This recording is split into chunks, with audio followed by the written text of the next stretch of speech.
फ्रांसीसी क्रांति एक रोमांचक कहानी। कल्पना कीजिए 14 जुलाई 1789 की सुबह। पेरिस शहर में भय का माहौल है। राजा ने सेना को शहर में घुसने का आदेश दिया है। अफवाह है कि वह सेना को नागरिकों पर गोलियां चलाने का आदेश देने वाला है।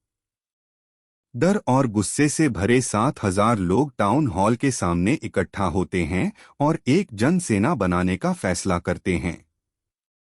वे हथियारों की तलाश में सरकारी इमारतों पर धावा बोलते हैं।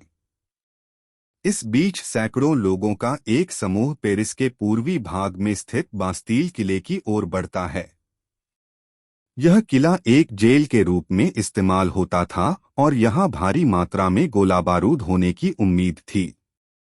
हथियारों के लिए इस लड़ाई में बास्तील का कमांडर मारा जाता है और कैदी छुड़ा लिए जाते हैं, हालांकि उनकी संख्या केवल 7 थी। बास्तील किला, जो राजा की निरंकुश शक्ति का प्रतीक था, लोगों की घृणा का केंद्र बन गया था। इस वजह से किले को ध्वस्त कर दिया जाता है और इसके अवशेष बाजार में उन लोगों को बेच दिए जाते हैं जो इस क्रांतिकारी घटना को याद रखना चाहते थे। यह घटना महज शुरुआत थी। अगले कई दिनों तक पेरिस और देश के ग्रामीण इलाकों में कई संघर्ष होते रहे। अधिकांश लोग पावरोटी की बढ़ती कीमतों से नाराज थे। बाद में इतिहासकारों ने इस घटना को फ्रांस के राजा को फांसी दिए जाने की घटनाओं की शुरुआत माना, हालांकि उस समय अधिकांश लोगों को ऐसे परिणाम की उम्मीद नहीं थी। तो ऐसा क्यों और कैसे हुआ, आइए जानते हैं।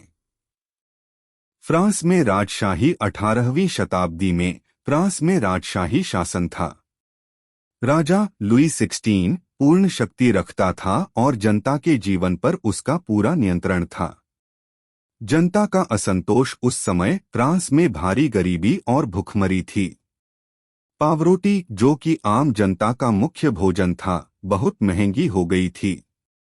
लोगों को भारी करों का बोझ भी उठाना पड़ रहा था। इस स्थिति से जनता में भारी असंतोष था।